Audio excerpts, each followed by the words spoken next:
Bismillahirrahmanirrahim.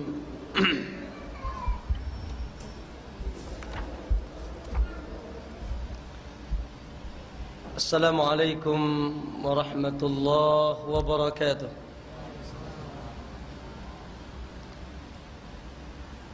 Innal hamdalillah nahmaduhu wa nasta'inuhu wa nastaghfiruh wa na'udzu billahi min shururi anfusina wa min sayyiati a'malina may yahdihillahu fala mudilla lahu wa may yudlil fala hadiya lahu. Asyhadu an la ilaha illallah wahdahu la syarika lah wa asyhadu anna Muhammadan abduhu wa rasuluh. Allahumma salli wa sallim wa barik ala nabiyyina Muhammadin wa ala alihi wa sahabatihi wa man ittadahu bihudahu ila yaumiddin, amma ba'd. Ya ayyuhalladzina amanu ittaqullaha haqqa tuqatih wa la tamutunna illa wa antum muslimun. Fa inna asdaqal hadithi kitabullah wa khairal hadi hadi Muhammadin sallallahu alaihi wasallam wa syarral umuri muhdatsatuha fa inna kulla muhdatsatin bid'ah wa kulla bid'atin dhalalah wa kulla dhalalatin finnar, atau kama qala Nabi sallallahu alaihi wasallam. Ma'asyiral muslimin wal muslimah, para bapak-bapak dan ibu-ibu, ikhwan dan akhwat yang insyaallah dicintai dan dimuliakan oleh Allah Subhanahu wa taala.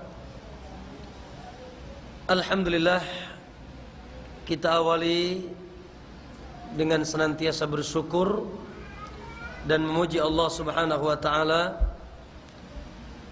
Tanda utama kebaikan seorang hamba masih Allah anugerahkan kepada kita, khususnya di hari ini, dengan dimudahkannya kita kembali duduk sejenak dalam rangka meraih perkara yang paling utama untuk menghantarkan kita kepada kebaikan dunia dan akhirat. Apa itu? Yang di bawah talabud dunya, yang di sini talabul ilm. Talabud dunya dan talabul ilm, dua hal yang tidak pernah mungkin akan kenyang. Bedanya, semakin ambisi talabud dunya biasanya semakin buruk, dan sebaliknya semakin ambisi talabul ilmi insyaallah yakin akan semakin baik. Karena kata Nabi SAW, man yuridillahu bi khairan yufaqihu fid din. Barang siapa yang dikehendaki baik oleh Allah, maka Allah akan mudahkan dia memahami agama. Maka alhamdulillah ma'asyiral ikhwah, di tengah kesibukan kita, kita masih bisa duduk sejenak menyisihkan waktu kita untuk mencari sumber kebaikan mutlak dunia dan akhirat, yaitu talabul ilmi dan ilmu nafi'.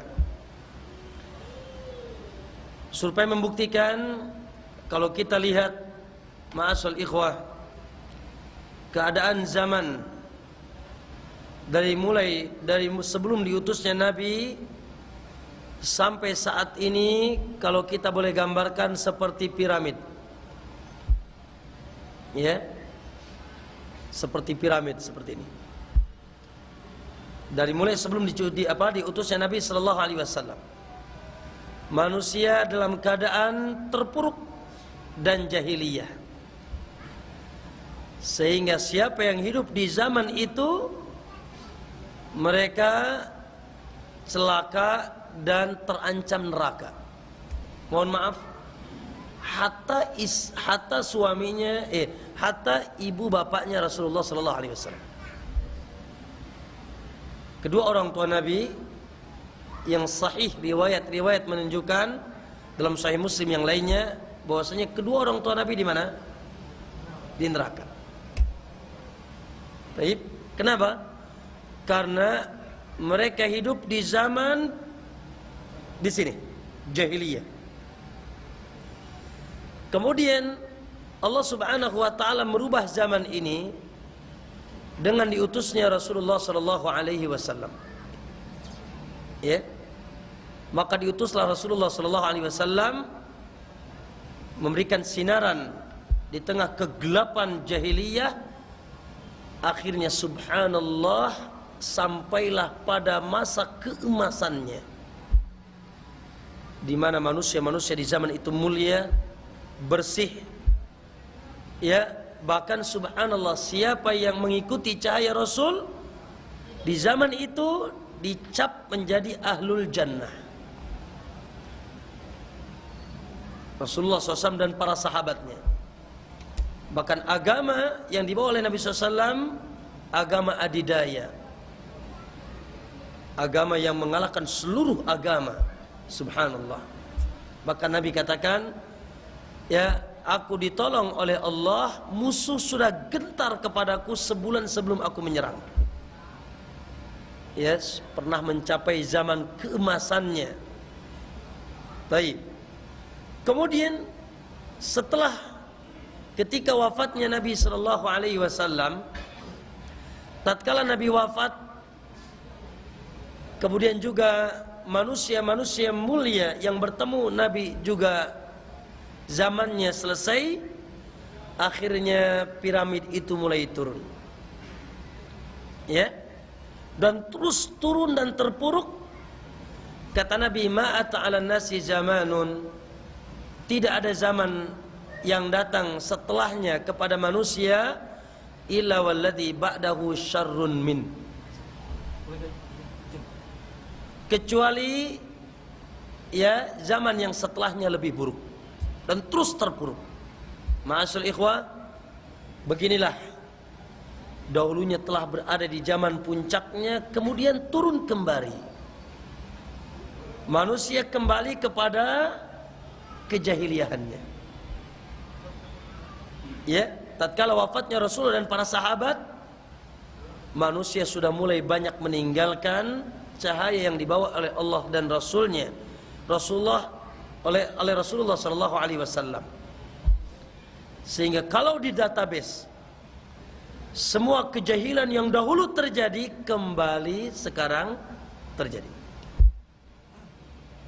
baik dari kesyirikan, kemunafikan, kemaksiatan, kezaliman, bahkan kemaksiatan yang dahulu pernah terjadi sebelum zaman Nabi sekarang terulang lagi. Contoh apa? Ada apa? Lagi bete apa namanya? Lagi bete? Hah? LGBT. La haula wala quwwata. Ya. Terjadi zaman Nabi Lut alaihissalam. Ya, di mana subhanallah, antum pernah ke Yordan, ikhwan? Lewat Yordan antum akan dapatkan Dead Sea, laut mati. Ya, ikan pun tidak ada. Bahkan asinnya puluhan kali lipat laut yang ada di sekitar kita. Subhanallah, tidak ada ikan. Ya, kok begitu parahnya laut itu? Tidak ada kehidupan. Ternyata daerah itu ada daerah yang Allah sebutkan di dalam Al-Quran, dalam surat Al-A'raf ayat 80 dan 81. Wa ja'ala 'aliyaha safilaha, kami jadikan bagian atasnya menjadi di bawah, dibalikkan oleh Allah SWT. Wa amtarna 'alaihim hijaratan min sijilin mandud, dan kami hujani mereka ya tanah-tanah yang telah dibakar dalam api neraka dan bertubi-tubi oleh Allah SWT. Dimusnahkan satu kaum di situ yang kita kenal dengan kaum Nabi Lut. Ya, yang Nabi Lut heran. Nabi Lut heran. Idh qala Lutun liqaumihi, Tatkala Lut berkata kepada kaumnya, "Atatunal fahishata ma sabaqakum biha min ahadin minal alamin?" Kalian ini aneh banget, kata Lut. Kenapa kalian mendatangi atau melakukan perbuatan fahisyah, perbuatan keji yang tidak pernah dilakukan oleh umat sebelum kalian, umat sebelum ini? Tidak pernah terjadi. Innakum latatuna rijala syahwatan min dunin nisa. Kalian mendatangi syahwat laki-laki sesama laki-laki. Ya, laki-laki bukan kepada wanita. Homoseks. Wanita dengan wanitanya, lesbi. Subhanallah. Sehingga Nabi sallallahu alaihi wasallam diutus oleh Allah Subhanahu wa taala pula mengingatkan umatnya. Kata Nabi SAW, akhwafu ma akhafu alaikum, yang paling sangat aku takutkan terjadi pada diri kalian, amala qaumi Lut. Kalian melakukan perbuatan kaum Nabi Lut. Ya, apa itu? Homoseks. Bahkan Nabi mengulang-ulang, ya, la'anallah man amila amala qaumi Lut. La'anallah man amila amala qaumi Lut, la'anallah man amila amala qaumi Lut. Allah melaknat, Allah melaknat, Allah melaknat orang-orang yang melakukan perbuatan kaum Nabi Lut. Bahkan kata Nabi SAW, idza wajadtumuh, apabila kalian dapatkan kaum ya'malu amala qaumi Lut, yang mereka beramal atau mereka melakukan apa yang dilakukan oleh kaum Nabi Lut, faqtulul fa'ila wal maf'ul, bunuh baik yang melakukan maupun yang dilakukan. Subhanallah. Saking ya dahsyatnya dosa yang satu ini. Namun kembali tadi bahwasanya piramid itu memang kembali menurun. Di mana kejahilian yang terjadi di masa lalu, ma'asyal muslimin, ini terjadi kembali di saat ini. Khususnya yang sekarang lagi ramai. Apa tadi? Lagi bete apa? Hah? Nah, la haula wala quwata illa billah. Dipropagandakan, bahkan dikampanyekan, la haula wala quwata. Semoga Allah ya melindungi negeri ini, anak-anak negeri ini, masyarakat negeri ini. Naudzubillah, tidak mustahil Allah menurunkan azab seperti Allah menurunkan azab kepada kaum Nabi Lut, wal iyadzubillah. Masyaallah muslimin, pertanyaannya, kenapa terjadi itu? Kenapa ya piramid itu kembali menurun? Kembali jawabannya satu, sudah mulai jauhnya umat dari cahaya Allah Subhanahu wa taala. Dari agama, dari keimanan dan ketakwaan kepada Allah SWT, dan jauh dari ilmu, sehingga mereka semakin jauh dari Allah Subhanahu wa taala. Oleh karena itu, ya sekali lagi safety, ya pengaman supaya kita terus bisa hidup bahagia sampai kita bertemu dengan Allah Subhanahu wa taala, yaitu senantiasa kita istiqomah talabul ilm. Kita menuntut ilmu. Baik. Ma'asyiral muslimin rahimakumullah. Pembahasan kita secara khusus ya rutin di kajian kita setiap Sabtu keempat ba'da zuhur, yaitu ya sebagaimana saya sampaikan pada kesempatan yang lalu, pembahasan yang sangat darurat, yang hanya dengan perkara ini Anda akan selamat pasti dunia dan akhirat. Bahkan judul agama kita adalah pembahasan ini. Judul diturunkannya Rasul juga adalah pembahasan ini. Dan judul diturunkannya kitab Al-Quran, ayat-ayat Allah, adalah dalam rangka menegakkan ini. Apa itu? Tazkiyatun nufus, pensucian jiwa, pembersih hati. Ya, dan sudah saya jelaskan di awal, di dunia akan selamat, dan tatkala nanti menjelang Anda mau dipanggil oleh Allah, yang dipanggil juga adalah hati, ya ayyatuhan nafsul mutmainnah. Dan tatkala Anda nanti bertemu dengan Allah Subhanahu wa taala, tidak ada yang manfaat di sisi Allah kecuali hati yang bersih. Sementara ma'asyiral ikhwan, ma'asyiral muslimin, ya kita tinggal di tempat yang kotor. Ya, kita tinggal di tempat yang begitu ya penuh dengan godaan, penuh dengan pengotor jiwa. Ya, sehingga sangat mudah jiwa itu ternodai. Oleh karena itu Rasulullah SAW mengarahkan kita untuk senantiasa meminta kepada Allah, ya muqallibal qulub, ya muqallibal qulub. Ya, dan kita pun berusaha untuk mensucikan hati kita, ya, mensucikan jiwa kita. Taib. Ma'asyiral muslimin rahimakumullah. Pada kesempatan hari ini secara khusus ya, bahwa kita ingin mendiagnosa hati. Ya, cek hati kita ini lagi apa sekarang? Sehat ya, atau sakit, atau bahkan naudzubillah apa? Mati. Ya. Karena antum masalah mungkin setiap minggu, setiap bulan cuma suka cek apa? Cek kolesterol, cek asam urat, bla bla bla bla. Wah, sangat khawatir. Ya. Baik. Kalau kita ternyata tidak tahu, oh ternyata kita sudah sakit.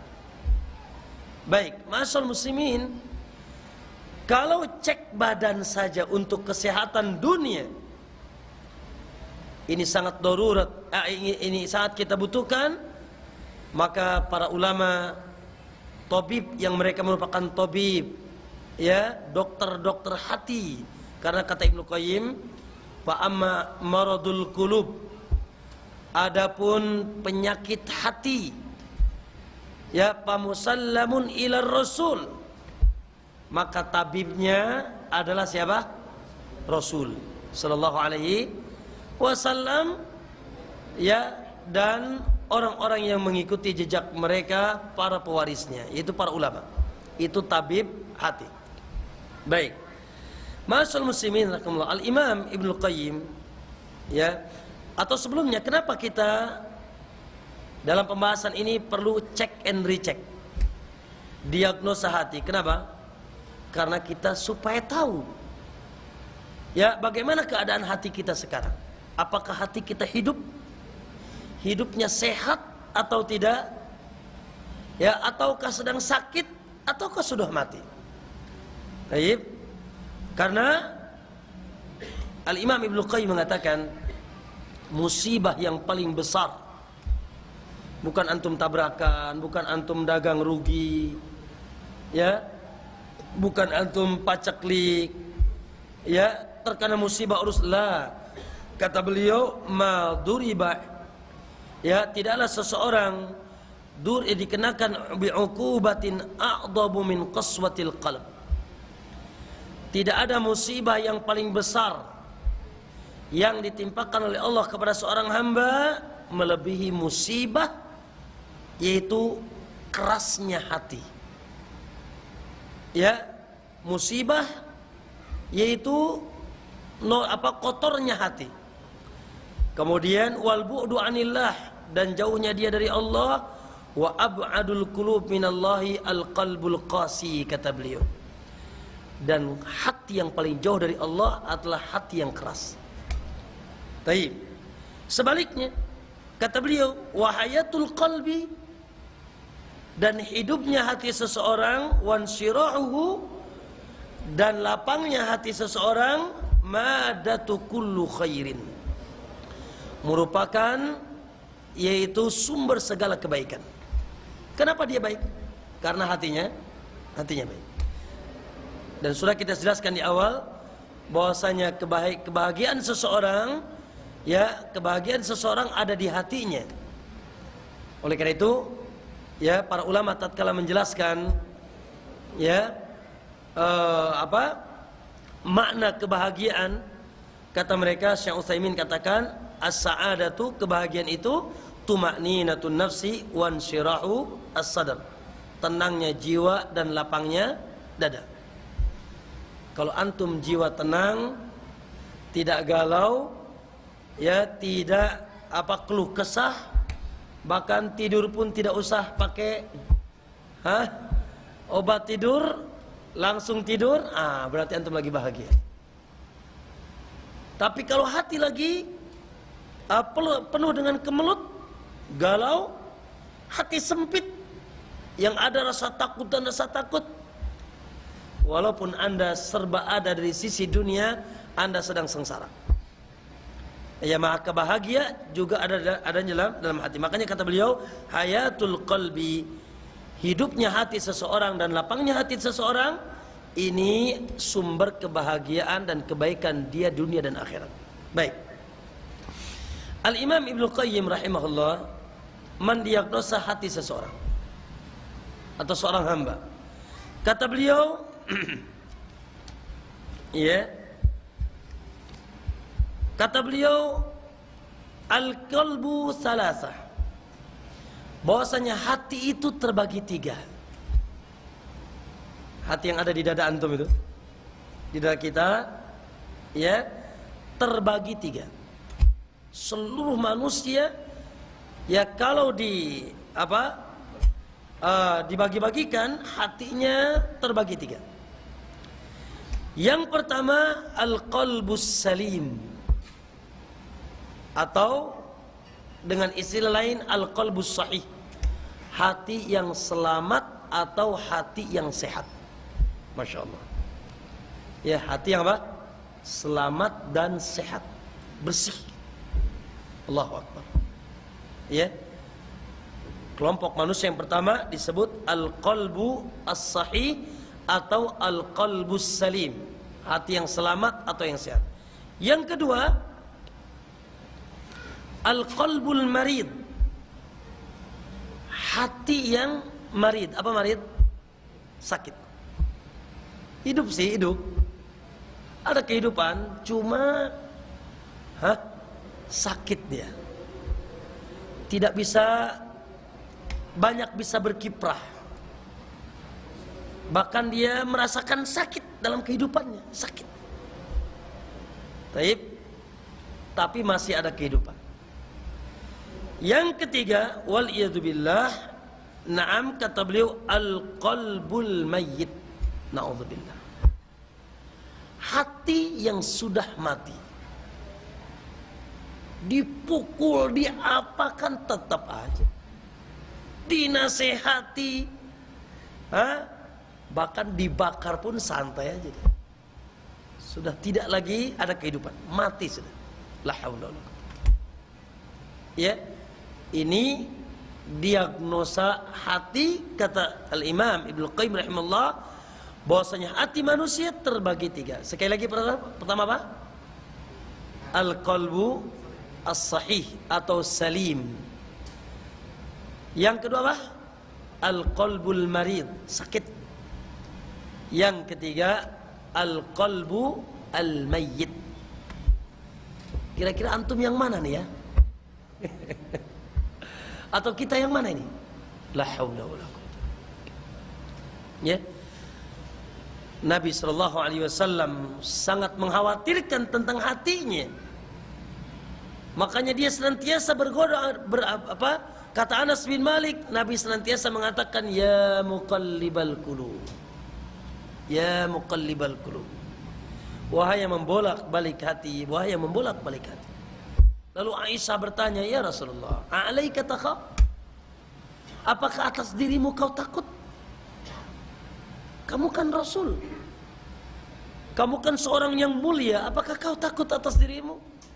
Apa kata Nabi? Ya Aisyah, inna qulubal ibad baina asabi'in min asabi'ir rahman.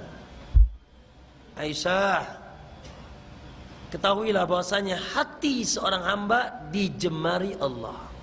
Yuqallibu bihi kaifa yasha. Allah bolak-balikan sekehendak dia. Naudzubillah. Ya, apalagi di zaman ini. Ya Allah, kata Nabi SAW, ya, di zaman fitnah seperti ini, fitnah syubhat, fitnah syahwat, syahwat wanita, syahwat harta, ya, syahwat kemaluan, syahwat perut, belum lagi nanti fitnah syubhat, ya Allah, kesesatan dalam beragama. Kata Nabi, yusbihur rajulu mu'minan, pagi-pagi masih beriman, la haula wala quwwata, sorenya sudah kafir. Sorenya masih beriman, paginya sudah la haula wala quwwata. Maka ikhwan, jamaah sekalian, kalau Nabi saja ya muqallibal qulub setiap saat, maka lebih utama kita juga sering mengucapkan ya muqallibal qulub. Baik. Untuk lebih mengetahui apa yang dimaksud dengan hati yang sakit, yang sehat, yang sakit dan yang mayit, mari kita ya simak terjemahan atau tafsiran beliau. Ya. Yang pertama, al-qalbus sahih. Ya, hati yang selamat atau hati yang sehat. Kata beliau, al-qalbus salim, al-qalbul ladzi la yanju yaumal qiyamatu illa man atallaha bihi. Hati yang seseorang tidak mungkin selamat tatkala menghadap Allah kecuali membawa hati yang ini. Maksudnya hati yang sehat. Sebagaimana dalam surat Asy-Syu'ara ayat 77, Allah katakan yauma la yanfa'u malun wala banun, di hari yang tidak lagi manfaat harta dan anak-anak, tidak ada. Apa yang kita cari, apa yang kita miliki, harta dan anak-anak kita di dunia ini la yanfa', tidak bermanfaat. Illa kecuali man atallaha biqalbin salim, orang-orang yang datang kepada Allah dengan hati yang selamat. Baik. Kata beliau, wa huwal qalbu alladhi salima min kulli syahwatin tukhalifu amrahu wa nahyah.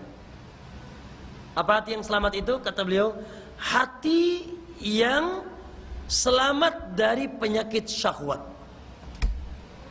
yang menyelisih perintah dan larangan Allah Subhanahu wa ta'ala. Apa Pak penyakit syahwat itu? Hawa nafsu. Yang kalau ini terjadi pada Anda akan terjerumus kepada perbuatan maksiat. Ya, dengan berbagai macam maksiat. Tadi ada maksiat mata, maksiat telinga, ya, maksiat hati, maksiat perut, maksiat kemaluan, dan seterusnya. Anda selamat dari penyakit syahwat. Yang kedua, wa min kulli subhatin tu'aridu khabaruh, dan selamat dari subhat. Apa subhat? Penyakit yang kedua, yaitu ya keliru memahami agama, sehingga Anda beragama seakan-akan Anda di atas agama, di atas ketaatan kepada Allah, ternyata Anda sesat. Kalau terkena penyakit subhat, maka Anda akan menjadi ahlul bid'ah atau ahli bid'ah.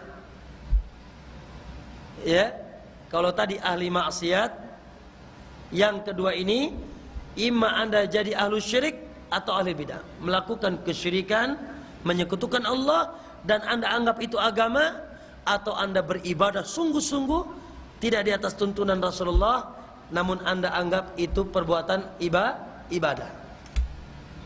Baik, kata beliau, ini hati yang selamat, selamat dari penyakit syubhat dan syahwat. Baik. Maka kata beliau, fasalima min ubudiyati ma siwah, maka dia selamat dari menyembah kepada selain Allah. Alhamdulillah, dia hanya menyembah kepada Allah Subhanahu wa ta'ala. La ilaha illallah, tidak ada ilah yang berhak disembah kecuali Allah. Tidak ada syirik besar, tidak ada syirik kecil. Ini ciri hati yang selamat yang paling pertama. Selamat dari kesyirikan. Satu, betul-betul hanya menyembah Allah, sujud kepada Allah, meminta nyambat-nyambat nama Allah, tawakal kepada Allah, ya, tatkala menyembelih hanya untuk Allah, tatkala meminta pertolongan hanya kepada Allah. Dan tidak ada makhluk yang di alam semesta ini yang dia jadikan sandaran untuk dia datangkan manfaat atau untuk menolak madar. Dia tidak menyembah kecuali kepada Allah. Wa salima min kulli tahkimin ghairu rasul. Dan dia selamat dari berhukum selain hukum Rasul. Ya hukum atau tuntunan, selamat dari tuntunan atau hukum yang keluar dari hukum Rasul sallallahu alaihi wasallam. Maksudnya apa? Dia betul-betul menjadi pengikut setia Rasulullah sallallahu alaihi wasallam dalam segala urusannya. Ya, dalam urusan kehidupannya, baik dunianya maupun akhiratnya, termasuk apalagi urusan agamanya, dia tidak pernah keluar dari tuntunan Rasulullah sallallahu alaihi wasallam. Maka dia seorang pengikut Nabi dan pengikut sunnah yang tulen, ya, sehingga tidak pernah melakukan sesuatu yang keluar dari tuntunan Rasulullah sallallahu alaihi wasallam. Kemudian fal qalbus salim, kata beliau, maka hati yang selamat, ya, kata beliau juga adalah hati yang selamat dari kebencian kepada sesamanya. Betul-betul hatinya bersih dengan sesamanya, tidak ada kebencian, tidak ada kedengkian, ya, tidak ada ya saling ingin menjatuhkan sesama mereka. La, mereka di atas akhlak yang mulia. Maka ma'asyiral muslimin rahimakumullah, inilah kata beliau hati yang selamat tatkala dia beramal untuk Allah dan di atas tuntunan Rasulullah sallallahu alaihi wasallam, dan hatinya pun selamat kepada sesamanya. Dan dia betul-betul bersungguh-sungguh melaksanakan ibadah kepada Allah Subhanahu wa taala, dan dia jadikan dunia sebagai tempat dia menyeberang untuk negeri akhirat. Dan tujuan utama kehidupannya adalah bagaimana dia menggapai negeri akhirat yang bahagia. Ini ya diagnosa hati yang sehat. Intinya apa? Intinya hati yang selamat pertama dari kesyirikan, yang menyelisihi ya perkara yang paling utama dalam agama ini, yaitu mentauhidkan Allah Subhanahu wa taala. Yang kedua, selamat dari menyimpang dari jalan Rasul, ya, sehingga dia senantiasa ya dalam kehidupannya mengikuti tuntunan Rasulullah sallallahu alaihi wasallam. Yang ketiga, dia menjauhkan diri dari maksiat, dari penyakit syahwat tadi, ya, yang menjerumuskan dia kepada maksiat mata, maksiat telinga, maksiat perut, maksiat tangan, dan seterusnya. Dan yang terakhir, hatinya selamat kepada sesamanya. Tidak ada hasad, tidak ada kedengkian, tidak ada kebencian. Subhanallah. Bahkan mereka seperti satu jasad yang kalau satu anggota badan mereka ya terkena duri atau penyakit, maka seluruh tubuhnya ikut ya panas dan tidak bisa tidur. Begitu kata Nabi SAW.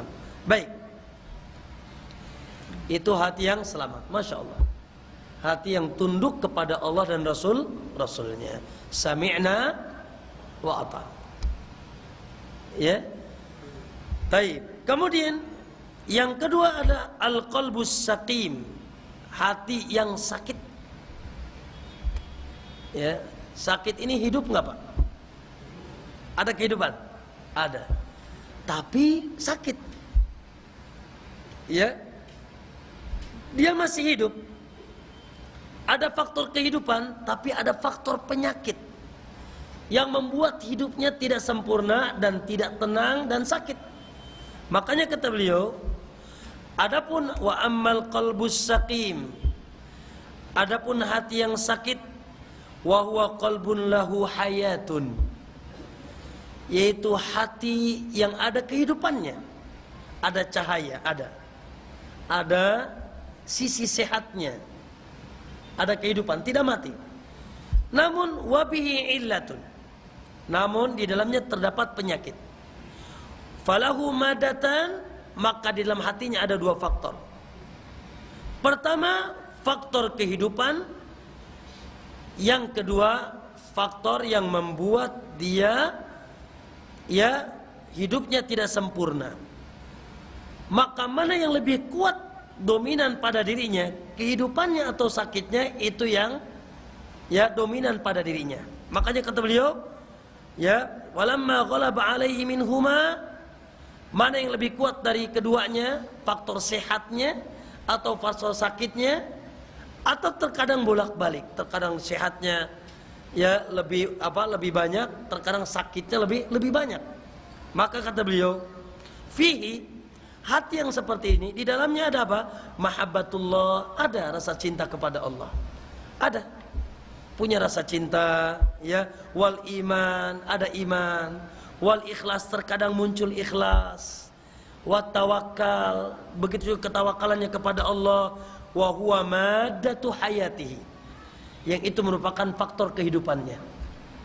Jadi terkadang semangat ada, ya, sholatnya dia lakukan, puasa, hajinya, ikhlasnya, tawakal, terkadang ada, ya.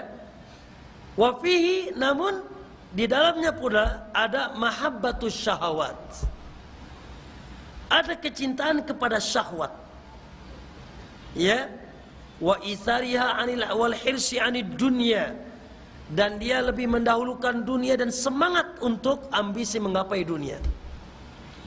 Kemudian wal hasad, dan ada hasad, wal kibr, dan takabur, wa hubbul ulu, dan ingin apa?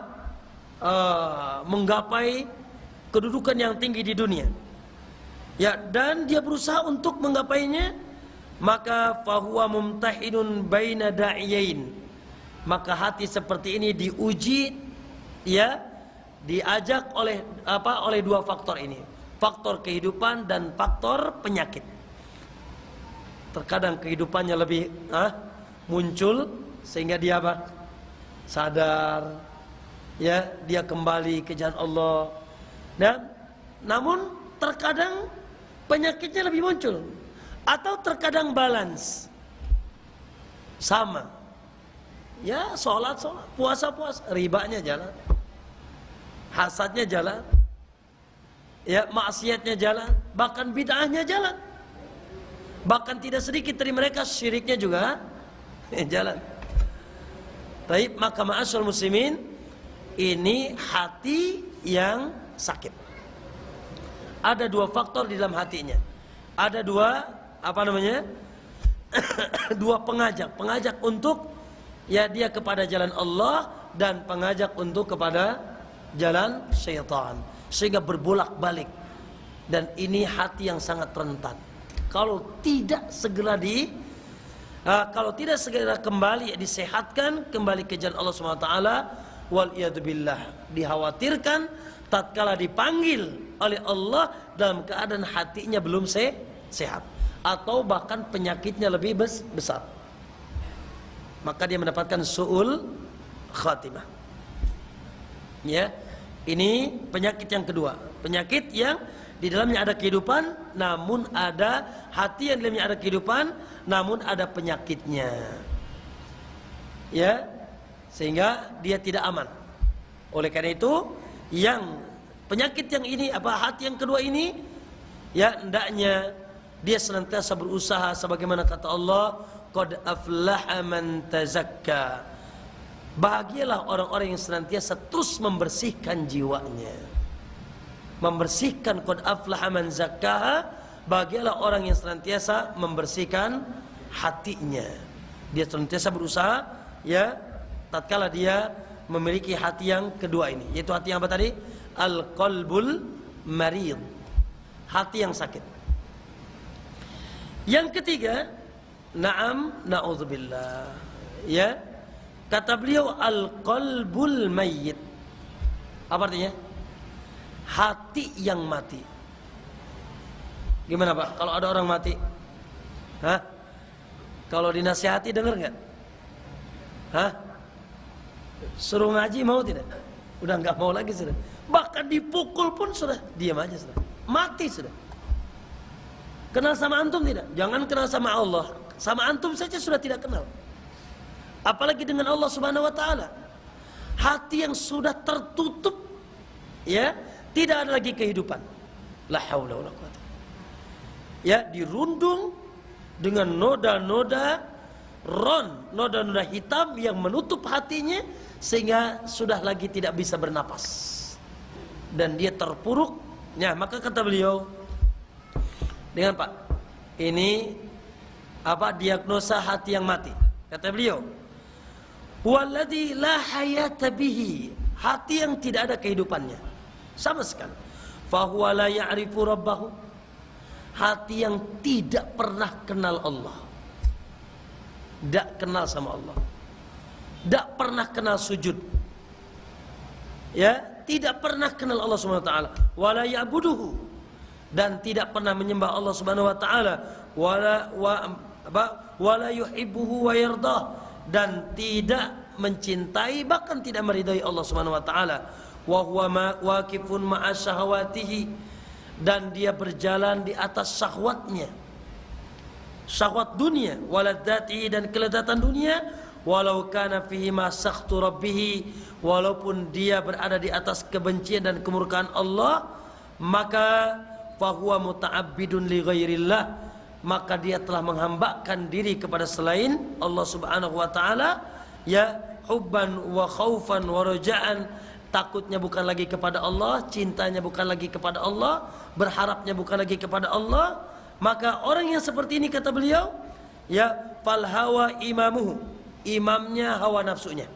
Satu, hati yang sudah mayit, gimana hawa nafsunya, apa yang dia inginkan, yang penting cocok dengan hawa nafsunya dia lakukan, karena imamnya hawa nafsunya. Kemudian wasyahwatu qaiduhu, dan syahwat penariknya. Jadi dia hidup di atas apa? Syahwat, kelezatan dunia, tanpa mengenal halal dan haram.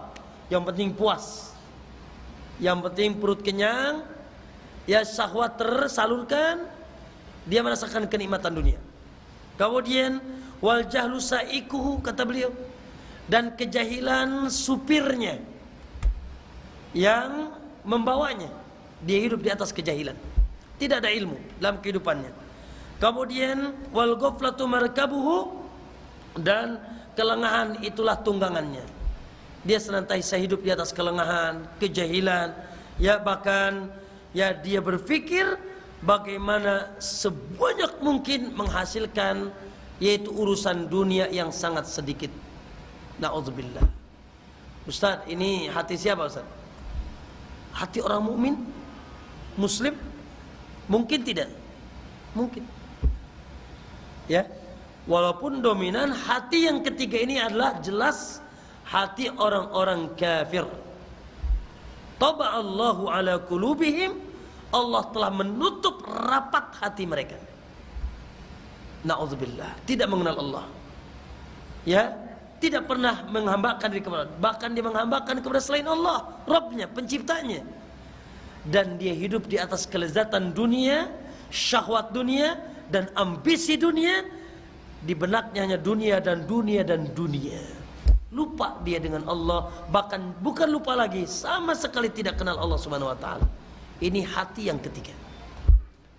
Mungkinkah ini terjadi pada seorang muslim? Mungkin. KTP-nya muslim. KTP-nya Islam, ya, tapi sama sekali tidak mengenal Allah. Mungkin.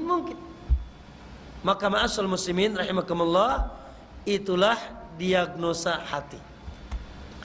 Sehingga kita tahu, ya, kira-kira, ya, kita yang di sini nih, ana, antum, masuk yang mana nih? Hah? Nggak usah jawab masing-masing. Ya, kira-kira kita ini masuk kepada diagnosa yang mana? Subhanallah, ya Allah. Tentu saja angan-angan yang sangat besar dan keinginan kita yang paling utama, kita ingin kita ingin bahagia dunia, dan kita ingin berbahagia bertemu dengan Allah dalam keadaan berbahagia, yaitu kita berada di atas diagnosa hati yang pertama, hati yang selamat, yang bersih, yang tidak ada noda dengan Allah, tidak ada noda dengan Rasulnya, dan kita tidak berada di atas naudzubillah kejahilan, syahwat dan syubhat, dan sesama kita pun bersih, tidak ada kebencian dan kedengkian sesama kita. Kalaupun misalkan subhanallah, Ustaz, saya temukan hati saya yang kedua kayaknya, ya, naam, masih hidup Ustaz, masih dicek, masih berdenyut hatinya, ya, tapi ya Allah kecenderungan kepada syahwat, kecenderungan kepada syubhat, ya, malas beribadah kepada Allah, bahkan mengikuti hawa nafsu, apalagi melihat dunia yang luar biasa memukau ini, ya Allah, terkadang saya terjerumus Ustaz. Maka ma'asyal ikhwah, apabila antum dan kita merasa bahwasanya kita berada di, ya, macam hati yang kedua ini, yaitu hati yang sakit, maka hendaknya kita segera berusaha mensucikan diri kita. Ya, jangan sampai ya kita terlambat. Kalau kita terlambat, maka yang mensucikannya siapa? Allah Subhanahu wa taala. Di mana? Di negeri akhirat. Ya, maka kita pulang dalam keadaan hati kotor, masih ada kotoran hati, maka Allah Subhanahu wa taala, kalau Allah tidak mengampuninya, maka Allah akan mensucikannya di negerinya, waliyadzubillah, dan itu lebih berat dan itu lebih sulit dan lebih panas daripada tatkala kita mensucikan, membersihkan hati kita di negeri yang sekarang ini dengan kembali dan bertobat kepada Allah Subhanahu wa taala. Baik, ma'asyiral muslimin, para ulama simpulkan bahwasanya penyakit hati itu ada 3. Jadi kalau disimpulkan penyakit hati ada 3. Kalau Anda subhanallah terhindar dari 3 penyakit ini, maka Anda ya orang yang memiliki hati, ya, yaitu bagian yang pertama. Apa penyakit hati? Kata beliau, adzulmu salasa, bahwasanya kedoliman yang merupakan penyakit dan sumber penyakit hati itu ada 3. Pertama, asyirkul billah, yaitu menyekutukan Allah Subhanahu wa taala, membuat tandingan-tandingan bagi Allah, beribadah kepada selain Allah. Ada makhluk yang disembah, ya, dengan baik dia menyembah Allah ataupun tidak menyembah Allah. Dia menyembah, naudzubillah, ya, patung, menyembah berhala, menyembah makhluk-makhluk halus, taib, meminta kepada selain Allah. Tatkala ada hajat dia datang ke kuburan, manggil-manggil syekh, ya syekh, ya, lalu dia sembelih untuk selain Allah, dia tawakal kepada selain Allah, ya, mencari sesuatu benda yang dia yakini benda ini bisa mendatangkan manfaat atau menolak madarat, ya, maka dia telah menandingkan membuat tandingan dan menyekutukan Allah Subhanahu wa taala. Yang pertama yaitu penyakit syirik. Maka ya obatnya adalah kita berusaha mentauhidkan Allah Subhanahu wa taala, memurnikan ketauhidan, hanya menyembah kepada Allah, bertawakal, meminta pertolongan, dan menggantungkan semua urusan kita hanya kepada Allah. Qul inna salati wa nusuki wa mahyaya wa mamati lillahi rabbil alamin. Baik. Yang kedua adalah penyakit al-bidah. Penyakit hati yang kedua adalah al-bidah atau jamak dari bid'ah. Apa itu Ustaz? Yaitu melakukan sesuatu tuntunan dalam agama yang tidak pernah dicontohkan oleh Nabi sallallahu alaihi wasallam. Ya, beribadah, beragama, bertuntunan, baik itu dia sholat, puasa, zakat, haji, berzikir, membaca Al-Quran dan seterusnya, namun tidak menggunakan, tidak berdasarkan tuntunan yang sahih dari Rasulullah sallallahu alaihi wasallam. Maka ini penyakit yang kedua yang Nabi sangat-sangat khawatirkan. Kata Nabi, iyyakum wa muhdatsatil umur, awas-awas kalian jangan sekali-kali mendatangkan yang baru dalam agama, fa inna kulla muhdatsatin bid'ah wa kulla bid'atin dhalalah. wa kullu dhalalatin finnar. Jangan kalian mengadakan sekali perkara yang baru dalam agama, karena setiap yang baru dalam agama adalah bid'ah. Rasulullah istilahkan dengan istilah bid'ah, dan setiap kebid'ahan adalah kesesatan, dan kesesatan di dalam neraka. Apa obatnya? Yaitu kembali kepada sunnah Nabi sallallahu alaihi wasallam. Ya, kita tidak beramal di dalam agama ini sampai kita pastikan bahwasanya apa yang kita amalkan ini betul-betul yakin pernah dicontohkan dan diajarkan dan dituntunkan oleh Rasulullah sallallahu alaihi wasallam. Yang terakhir, penyakit hati yang ketiga yaitu al-ma'asi, yaitu maksiat. Ya, yang sumbernya adalah mengikuti hawa nafsu. Di mana hawa nafsu itu? Innan nafsa la'ammaratun bisu, kata Allah. Bahwasanya hawa nafsu itu senantiasa mengajak kita kepada perbuatan buruk. Ya, mengikuti hawa nafsu syahwat. Ya, sehingga kita berani untuk menyeberangi batasan-batasan Allah, dan ini biasanya berkaitan dengan al-halal wal haram. Baik dalam makanan tadi, dalam minuman. Ya, gitu. Syahwat-syahwat dalam diri kita tadi, syahwat perut, syahwat mata, syahwat telinga. Ya, kita tahu ini haram, tapi tetap saja kita langkahi. Ini dilarang oleh Allah Subhanahu wa taala, tapi tetap saja kita lakukan. Maka ma'asyarul muslimin, ini terjerumus kepada penyakit maksiat. Ya. Nah, sumber yang tiga ini yaitu dua. Yang pertama apa tadi? Syubhat, yang kedua apa? Syahwat. Syubhat itu salah memahami agama, syahwat itu menyeberangi, yaitu tuntunan yang dia tahu itu tuntunan apa?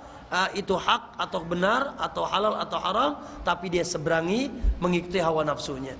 Ini apa? Di atas kejahilan. Ma'asyiral muslimin rahimakumullah, itulah diagnosa hati, kata beliau, bahwasanya manusia hatinya tidak lepas dari tiga perkara. Sedikit lagi. Lalu kira-kira apa obatnya? Ya, sehingga tatkala kita sudah tahu, Ustaz, masya Allah, ternyata saya ini yang keberapa? Yang pertama? Ya Allah Ustaz, ternyata saya ini yang ketiga kayaknya. Ya Allah. Ya, tapi masih bisa dihidupkan lagi tidak Ustaz? Masih. Alhamdulillah. Ya. Selama hayat di kandung badan, akhi, maka Allah Subhanahu wa taala masih bisa menghidupkan hati yang mati, dan sumbernya sangat banyak. Baik. Oleh karena itu kita ringkas saja karena waktu, ya. Nanti kita jelaskan secara khusus, yaitu apa saja kira-kira obat atau cara trik, ya, untuk supaya atau agar senantiasa kita bisa menjaga hati kita. Hati kita senantiasa bersih, ya, bahkan selamat, suci, sehingga kita menggapai bisa mendapatkan kebahagiaan dan kebaikan dunia dan akhirat. Baik, yang pertama, ya, saya sebutkan poin-poinnya saja dulu, ya. Nanti insyaallah di kesempatan yang akan datang kita akan jelaskan poin-poin ini secara luas. Yang pertama yaitu doa Allah Azza wa Jalla. Yang paling pertama, dia berdoa meminta kepada Allah Subhanahu wa taala untuk senantiasa ditetapkan hati. Satu, sebagaimana Nabi sallallahu alaihi wasallam, Nabi senantiasa mengatakan ya muqallibal qulub. Terus begitu Nabi mengucapkan, meminta kepada Allah, wahai yang membolak-balik hati, tetapkanlah hati kami di atas ketaatan kepadamu. Bahkan banyak doa yang diajarkan Nabi SAW. Contohnya, Allahumma ati nufusana taqwaha. Ya Allah, ya berikanlah ketakwaan kepada hati kami. Wa zakkiha, dan sucikanlah hati kami. Anta khairu man zakkaha, engkau zat yang maha mensucikan hati. Ini, ya, yang pertama, yaitu kita banyak berdoa kepada Allah Subhanahu wa taala. Yang kedua, cara bagaimana menghidupkan hati atau menjaga kesucian dan kebaikan hati. Yang kedua yaitu talabul ilmi syar'i, yaitu tetap semangat menuntut ilmu. Yang ini merupakan sumber cahaya. Dan backline hati adalah ilmu. Sebagaimana para sahabat dahulu, mereka manusia yang paling kotor hatinya, tapi tatkala Allah ceritakan wa yuzakkihim wa yuallimuhumul kitaba wal hikmah, mereka disucikan oleh Allah dengan diajarkan Al-Quran dan Sunnah. Maka cas atau backline hati adalah al-ilmu alladzi jaa minallahi wa rasulih, ilmu yang datang dari Allah dan Rasulnya. Maka mohon maaf, bohong atau tidak mungkin seseorang bisa mensucikan hatinya tanpa dia memiliki ilmu, tatkala dia tidak mau thalabul ilmu. Selanjutnya, yang ketiga, yaitu kasratu dzikrillahi azza wa jal wa qiraatil qur'ani wa tadabburi. Subhanallah, di antara backline hati, kata para ulama, akhi, apalagi anda telah muslim, ya, banyaklah mengingat Allah, ya, dan mentadaburi, membaca dan mentadaburi ayat-ayat Al-Quran. Allah subhanahu wa ta'ala katakan dalam surat Ar-Ra'd ayat 28, ala bidzikrillahi tatmainnul qulub. Ingatlah dan ketahuilah bahwasanya dengan berzikir kepada Allah, hati antum akan tenang. Subhanallah. Ya, maka senantiasa lisan kita, hati kita, otak kita, ya, di setiap keadaan kita mengingat Allah Subhanahu wa taala. Lisan ini basah terus, subhanallah, alhamdulillah, insyaallah. Allah menjanjikan orang-orang yang senantiasa mengingatnya, ala bi dzikrillahi tatmainnul qulub. Kemudian kita membaca ayat-ayat Al-Quran, membaca dan mentadaburinya, mempelajarinya. Subhanallah, baca tentang ayat-ayat surga, ayat-ayat neraka, kisah-kisah orang terdahulu, perintah-perintah, kabar-kabar. Allah subhanahu wa ta'ala katakan, afala yatadabbarunal Qur'an, apakah mereka sudah tidak lagi mau mentadaburi Al-Quran? Am ala qulubin aqfaluha, ataukah memang hati mereka sudah ditutup oleh Allah? Lihat, orang yang tidak mentadaburi Al-Quran apalagi membacanya, ya, pertanda orang ini ditutup hatinya oleh Allah Subhanahu wa taala. Maka ikhwan, dekatlah dengan Al-Quran. Senantiasa Al-Quran bersama kita.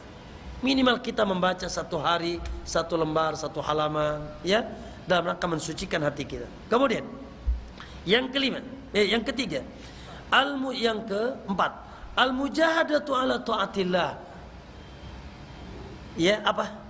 Memaksakan diri, bersungguh-sungguh, dipaksa. Al-mujahadah yaitu bersungguh-sungguh untuk menjaga ketaatan kepada Allah.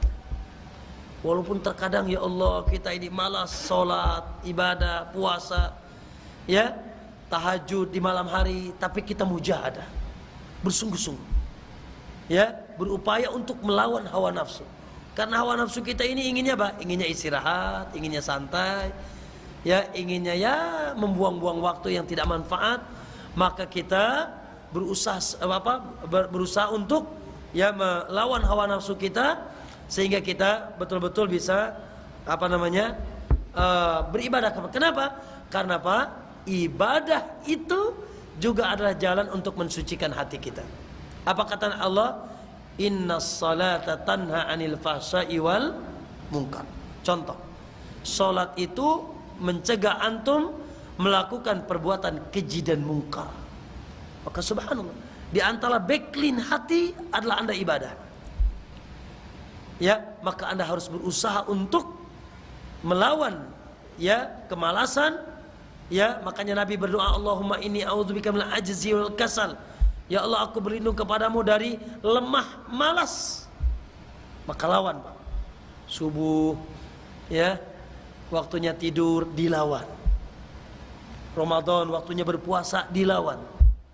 Ya, dan seterusnya, untuk kita bisa memperbaiki ini. Kemudian yang selanjutnya, yang kelima adalah musahabatus sholihin.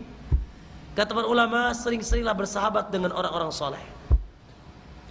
Di antara trip tips atau trik bagaimana supaya hati terjaga dan kita terus bisa mensucikan jiwa, yaitu kita bersahabat dengan orang-orang saleh. Iyalah, karena seseorang gimana sahabatnya? Kalau bersahabat dengan tukang gapleh nggak jauh, tukang main catur nggak jauh, ya. Tapi bersahabat dengan orang soleh yang dia rajin ibadah kepada Allah, ya, dan dengan senantiasa mengingatkan kita kepada kebaikan, insya Allah. Maka kata Nabi SAW, agama seseorang itu agamanya bagaimana temannya. Almar'u ala dini khalilihi, seseorang agamanya bagaimana temannya.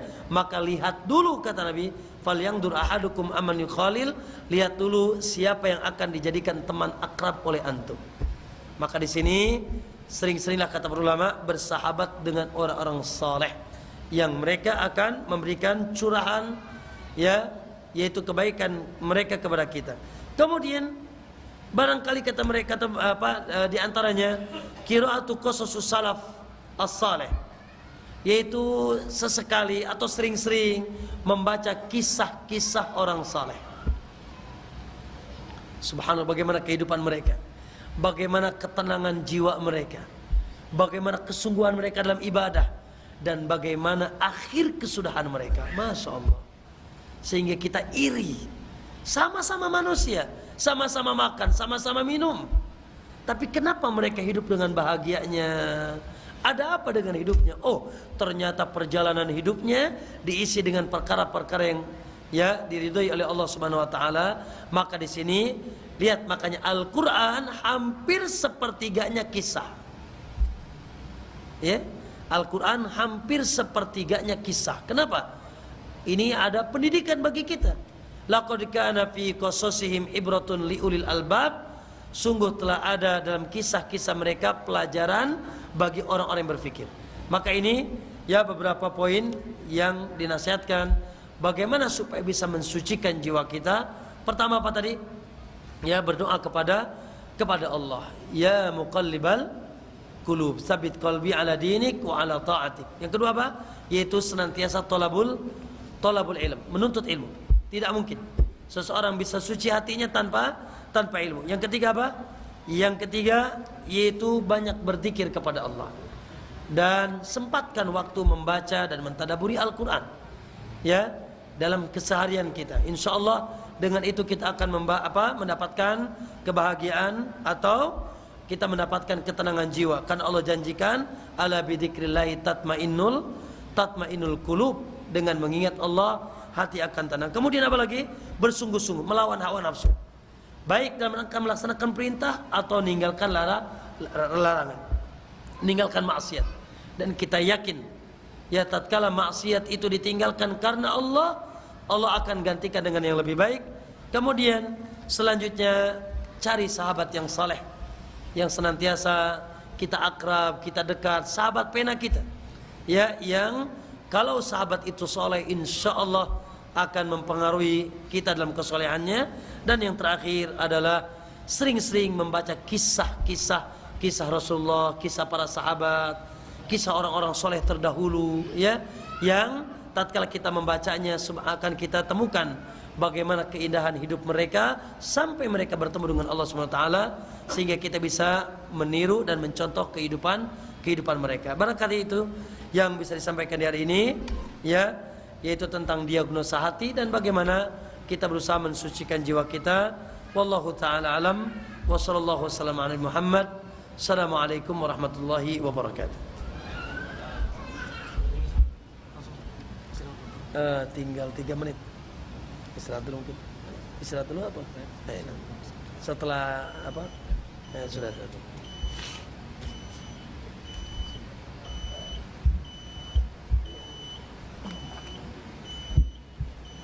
Assalamualaikum warahmatullahi wabarakatuh. Baik, di sini ada beberapa pertanyaan. 2 pertanyaan hampir sama. Kayaknya ini di pasar nih kayaknya. Yaitu memang Rasulullah SAW mengabarkan tidak ada fitnah yang paling dahsyat, yang paling besar ma taraktu fitnatan ba'di adarru minan nisa. Tidak ada fitnah yang paling besar yang aku tinggalkan sepeninggalanku, ya, melebihi fitnah atau bencana wanita atau syahwat wanita. Di sini dua pertanyaan hampir sama seputar, ya, yaitu apa? Menikmati tatkala melihat wanita yang bukan mahram, sampai pada taraf melihat hal-hal yang diharamkan oleh Allah SWT dari foto-foto atau porno dan sebagainya, ya, bahkan sampai pada taraf yaitu dia punya hubungan khusus dengan wanita yang bukan mahramnya, chatting dan sebagainya. Tentu saja ma'asal muslimin rahimakumullah, Allah Subhanahu wa taala memang ini butuh kesungguhan tadi. Allah Subhanahu wa taala langsung turunkan ayatnya dalam Al-Qur'an. Qul lil mu'minina yaghuddu min absarihim wa yahfadhu furujahum. Ya, dzalika azka lahum wa athhar. Katakanlah kepada orang beriman supaya menundukkan pandangannya dan menjaga kemaluannya, itu lebih suci bagi mereka. Dan katakanlah kepada wanita-wanita yang beriman supaya juga menundukkan pandangannya. Maka subhanallah, memang ini ujian bagi kita. Apalagi yang mohon maaf tinggal di pasar sebagainya. Ya, ujian bagi kita untuk menjaga diri kita dari sumber maksiat yang paling pertama, yaitu an-nadrah, melihat. Namun melihat di sini artinya melihat dengan penuh kelezatan. Ya, dan tentu saja melihat, ya, dengan sengaja. Taib, dan menikmati apa yang kita lihat dari wanita-wanita yang bukan mahram kita. Makanya Nabi SAW mengatakan an-nadratu sahmun min sihami syaitan. Melihat itu adalah melihat atau nadrah, melihat wanita yang bukan mahram, itu adalah apa? Panah di antara panah syaitan yang akan merusak hati kita, yang akhirnya apa? Ya, akhirnya apa? Kita menikmati apa yang kita lihat dari wanita yang bukan, yang tidak halal kepada apa bagi kita, sehingga subhanallah dicabut kenikmatan kita melihat wanita-wanita yang halal bagi kita. Tatkala melihat istri biasa saja, bahkan kenikmatan dicabut.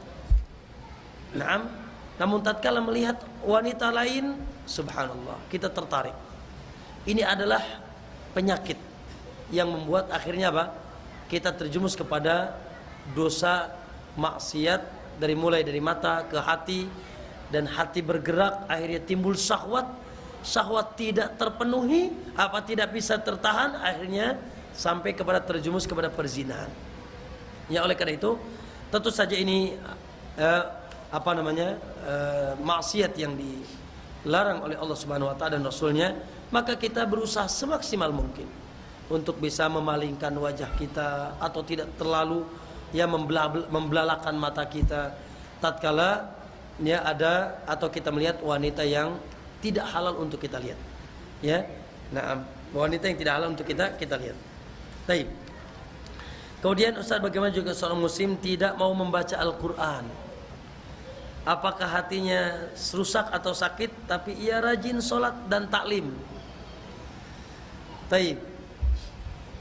Imam Ibnu Mas'ud radhiyallahu an, kata beliau, ya, lau kana fil qalbil iman, andai kata di hati ada iman, lama syabi'a min kalamillahi azza wa jalla, maka niscaya dia tidak akan pernah merasa puas dengan kalamullah, dengan Al-Quran.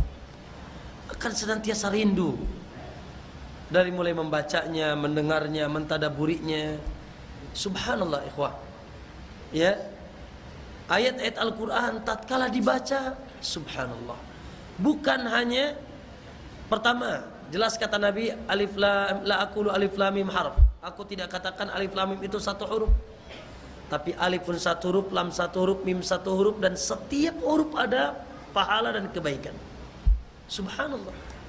Rugi kalau kita tidak membaca Al-Quran. Ya, satu huruf satu kebaikan. Allahu Akbar. Yang kedua, Ya, bahwasanya Al-Qur'an Allah Subhanahu wa taala katakan inna nahnu nazzalna dzikr. Sesungguhnya kami turunkan adzikr. Allah namakan Al-Qur'an adzikr. Maka afdalul dzikri Al-Qur'an. Zikir yang paling utama adalah Al-Qur'an. Sehingga Allah katakan ala bi dzikrillahi tatma'innul qulub. Ingatlah bahwasanya hanya dengan zikir kepada Allah hati akan tenang. Yang red pertama dalam hal ini adalah kita membaca kitabullah azza wa jalla, Al-Qur'an. Yang kedua, subhanallah, bahwasanya Al-Qur'an Allah Subhanahu wa taala turunkan juga sebagai petunjuk hidayah, hudal linnas wa bayyinatin minal huda wal furqan. Mohon maaf, bagaimana Anda ya menuntut ilmu atau menjadi penuntut ilmu kalau Anda jauh dari Al-Qur'an? Maka tentu saja Allah Subhanahu wa taala perintahkan pertama ya alladzina atainahumul kitaba yatslunahu haqqa tilawati, ya, yaitu tilawatul Quran, membaca Al-Qur'an. Bahkan subhanallah, orang yang pandai membaca Al-Qur'an, kata Nabi SAW, dia akan seperti disetarakan bersama malaikat-malaikat yang mulia. Ya, dan nanti di hari kiamat tingkatan surga kita sesuai dengan tingkatan bacaan kita, yaitu terhadap Al-Qur'an. Dan tadi ketenangan jiwa, dan Quran pun wajib hukumnya kita baca. Ditambah lagi bahwasanya Al-Quran merupakan hidayah, penuntun ya bagi kita. Maka tentu saja seorang muslim ya tidak seyogianya meninggalkan Al-Quran. Ya, senantiasa menyempatkan waktu untuk membaca kitabullah azza wa jalla. Nah, tatkala dia jauh atau tidak membaca Al-Quran, ya tidak ada kecintaan dan kesukaan untuk membaca Al-Quran, subhanallah, berarti bermasalah hatinya. Karena Allah katakan tadi apa? Afala yatadabbaruna al-Qur'an am ala qulubin aqfaluha. Apakah mereka sudah tidak lagi mau mentadaburi atau membaca Al-Qur'an, ataukah memang hati mereka sudah ditutup oleh Allah? Maka di antara ciri hati ya ada trouble-nya, ada penyakitnya, yaitu tidak tertarik atau tidak ada kecintaan untuk membaca kalamullah azza wa jalla. Ikhwan, maka usahakan tadi mujahadah. Kalau orang Sunda mah Allahumma maksakeun. Ya, dipaksakan, mujahadah. Ya, kalau bisa akhi, kemana-mana kita membawa mushaf di kantong kita atau di tas kita. Ya, di setiap tempat kita. Bahkan programkan. Pokoknya sehari wajib aku baca Quran, walaupun cuma 1 halaman. Apalagi sampai bisa menghafalnya, masya Allah. Atau membaca tafsirnya, masya Allah. Insya Allah tidak menghabiskan waktu kita. 1 hari membaca 1 tafsir ayat Al-Quran.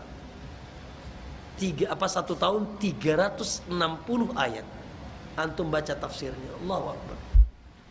Ya, maka mohon maaf, malu barangkali seorang muslim sudah balik, umurnya 60, 40, 50, tapi mohon maaf, ya bacaan Al-Quran pun masih belum sempurna, atau belum pernah cerita dalam hidupnya menghatamkan Al-Quran. La haula wala quwata illa billah. Maka berusahalah untuk ya meraih keutamaan yang besar dari membaca kitabullah azza wa jalla. Naam. Ya. Ada yang lain?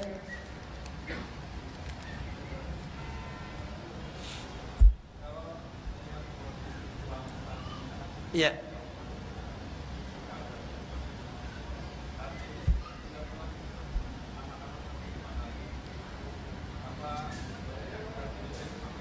Gimana Pak? Maaf.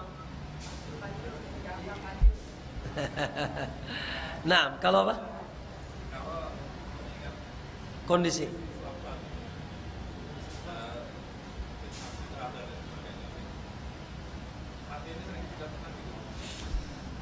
Ya. Barakallahu. Ya. Barakallahu. Barakallahu. Ya. Gini, ada ketidaktenangan yang memang itu dia imbas dari penyakit hati maksiat, seperti tadi galau dan sebagainya. Tapi kalau kekhawatiran akan hilangnya kebaikan, ya, dan terjerumus kepada keburukan, rasa takut itu adalah rasa takut yang baik, baik untuk diri antum ataupun keluarga antum. Allah katakan ku anfusakum wa ahlikum nara. Jaga diri kalian, harus risih. Ya, bahkan tidak masuk surga laki-laki yang ridho, tenang di keluarganya ada kemaksiatan, tidak risih, tidak khawatir ada maksiat, tenang aja. Kata Nabi, dayyus la yadkhulul jannah. Suami yang ridho ada kemaksiatan, tidak risih, tidak khawatir dengan keluarganya terjerumus kepada maksiat, no problem, tidak ada masalah, maka dia dayyus, tidak akan masuk surga, kata Nabi SAW. Nah, maka kekhawatiran, adapun kekhawatiran yang antum tanyakan adalah kekhawatiran yang bersumber dari rasa takut kepada Allah dan keimanan kita kepada Allah, khawatir anak-anak dan keturunan kita setelah kita ya terjerumus kepada keburukan akhir zaman, baik syubhat maupun syahwat. Namun tidak sampai situ. Ya, kita harus berusaha bagaimana caranya ya untuk membentengi keluarga, anak. Maka ya kita berusaha membentengi mereka dengan kita berikan pendidikan agama yang baik, kita arahkan, kita nasihati, nak, ya aku mati zaman akan lebih buruk. Ya, setiap zaman berkembang akan semakin buruk. Kau akan hidup di zaman lebih buruk dari ini. Nah, hati-hati, dan seterusnya kita nasihati. Adapun setelah kita berusaha kepada Allah, maka hasilnya hanya di sisi Allah Subhanahu wa taala. Maka kekhawatiran yang antum maksud ya bukan karena penyakit hati, justru itu bukti dari keimanan kita, rasa takut kita kepada Allah, kekhawatiran anak dan keturunan kita terjerumus kepada yang diharamkan oleh Allah Subhanahu wa taala. Nah, ya. Soal nama yang lain?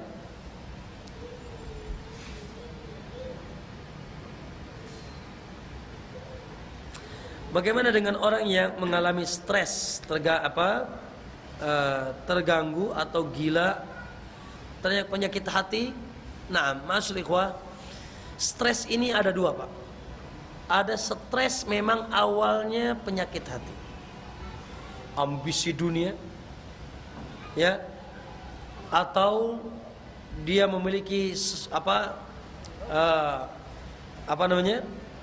tadi ambisi dunia, ambisi tahta, harta, ya, wanita mungkin saja, dan seterusnya, lalu tidak kesampaian apa yang diinginkan, ya, sehingga otaknya atau akalnya atau otaknya ya tidak bisa menerima kenyataan. Akhirnya apa? Terjadi stres, gitu ya.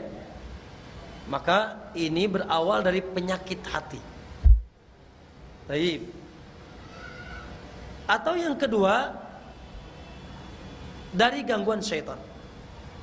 Dari gangguan syaitan, murni gangguan syaitan. Dia ya kerasukan syaitan, ya sehingga dia di luar kesadaran, dia melakukan sesuatu di luar kesadaran. Betul, ya, maka ya ini dua-duanya perlu diobati.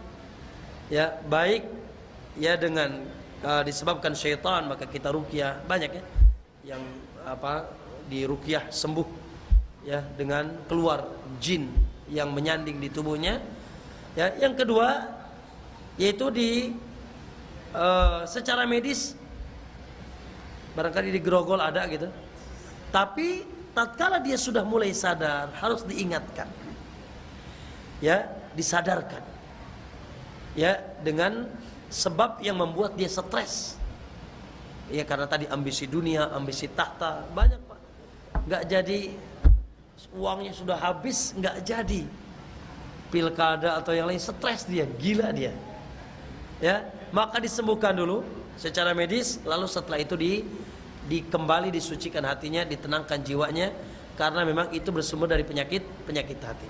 Jadi bisa dua, bisa karena tadi ya diambisi dengan dunia namun tidak kesampaian, ya akhirnya dia tidak bisa menerima keadaan dan kenyataan, akhirnya dia stres, ya gitu, atau karena memang murni dia kerasukan syaitan atau jin, dan dua-duanya bisa disembuhkan, ya. Naam. Kalau terus hukum Allah gimana, Ustaz? Hukum Allah Subhanahu wa taala, ya, kalau dia sudah gila, ya, kalau sebelum gila dicatat, sebelum dia stres atau gila yang keluar dari akal yang sehat dicatat, perbuatan buruknya buruk, perbuatan baiknya baik. Tapi kalau dia sudah sampai kepada taraf hilang akal, maka ya Allah Subhanahu wa taala tidak mencatat keburukan yang dia lakukan, ya karena Allah mengangkat pena pencatatan amal pertama dari orang tidur, dari anak kecil, dan dari orang yang gila sampai dia sembuh. Ya, gila sampai dia sembuh. Nah, kalau dia misalkan ya mati masih dalam keadaan gila, maka dia dihisab oleh Allah amalan-amalan sebelum dia gila. Ya, Ustadz kalau dari kecil gila gimana? Ya, tidak pernah sehat, gila dari kecil, maka ya diuji saja di hari kiamat, tapi dominan selamat. Dominan selamat. Diuji di hari kiamat dengan pertanyaan-pertanyaan, tetap dihisab, tapi dominan selamat karena dia ya bukan mukallaf, bukan orang yang terbebani syariat. Karena beban syariat itu bagi muslim berakal baligh. Muslim berakal baligh, baru dia beban syariat. Tapi kalau dia muslim tapi tidak berakal, muslim tapi tidak baligh, belum baligh, maka dia tidak pernah beban syariat. Maka kalau dia dari kecil sampai dewasa dalam keadaan stres atau gila, maka dia diuji ya, namun dominan dia selamat. Dominan dia selamat. Naam. Cukup? Baik, ya, bila cukup kita coba sampai ini, kita tutup dengan kafaratul majlis. Subhanaka Allahumma bihamdik, asyhadu an la ilaha illa anta, astaghfiruka wa atubu ilaik. Assalamualaikum warahmatullahi wabarakatuh.